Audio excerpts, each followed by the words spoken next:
আসসালামু আলাইকুম বন্ধুরা। আশা করি আল্লাহর রহমতে সবাই ভালো আছেন। আজকের ভিডিওতে আমরা দেখব আমাদের ছোট্ট এই ক্ষেত থেকে কিভাবে শাক তুলে বাজারে বিক্রি করার জন্য প্রস্তুত করলাম। আর সবশেষে জানব মোট কত তারি শাক উঠলো এবং বিক্রি করে কত টাকা পেলাম। সত্যি বলতে কখনো ভাবিনি এই ছোট একটি ক্ষেত থেকেও বাড়ির চাহিদা পূরণ করার পর বাজারে বিক্রি করার মতো শাক হবে।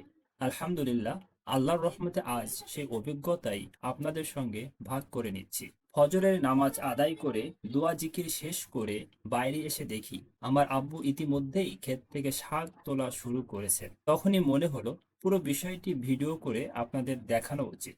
তাই ক্যামেরা সেট করে আমিও আব্বুর সঙ্গে কাজে নেমে পড়লাম। আমরা প্রথমে বড় বড় শাকগুলো তুলে নিলাম, আর যেগুলো এখনো ছোট সেগুলো রেখে দিলাম যাতে কয়েকদিন পর বড় হলে আবারও তোলা যায়। এরপর আমি আর আব্বু মিলে শাকগুলো ছোট ছোট তাড়ি বাঁধলাম।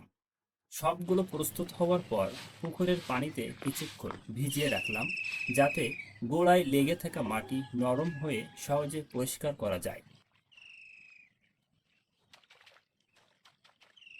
মাটি পরিষ্কার করার পর শাকগুলো পুকুরের ছানের উপর ছড়িয়ে রাখলাম, যেন অতিরিক্ত পানি ঝরে যায় এবং বাজারে নেওয়ার জন্য একেবারেই প্রস্তুত হয়। এদিকে আব্বু ঘের থেকে বাগদা চিংড়ি সংগ্রহ করে নিয়ে এলেন। আমাদের এলাকায় বাগদা চিংড়ির চাষ হয়, তাই প্রতিদিন সকালে ঘেরে যাওয়া আমাদের নিয়মিত কাজের একটি অংশ।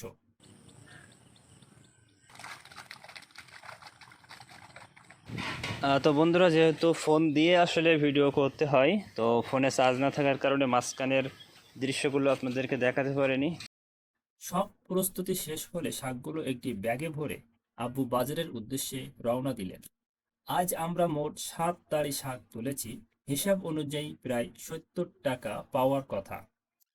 তবে যেহেতু বেশিরভাগ ক্রেতাই আমাদের পরিচিত ও প্রতিবেশী, তাই কিছুটা দাম কমেই দিতে হয়েছে।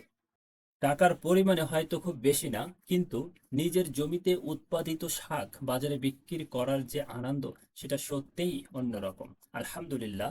আর সবচেয়ে ভালো বিষয় হলো খেতে এখনো অনেক শাক রয়ে গেছে। সেগুলো কয়েকদিন পর বড় হলে আবারও তুলবো এবং সেই অভিজ্ঞতাও আপনাদের সঙ্গে শেয়ার করব ইনশাল্লাহ।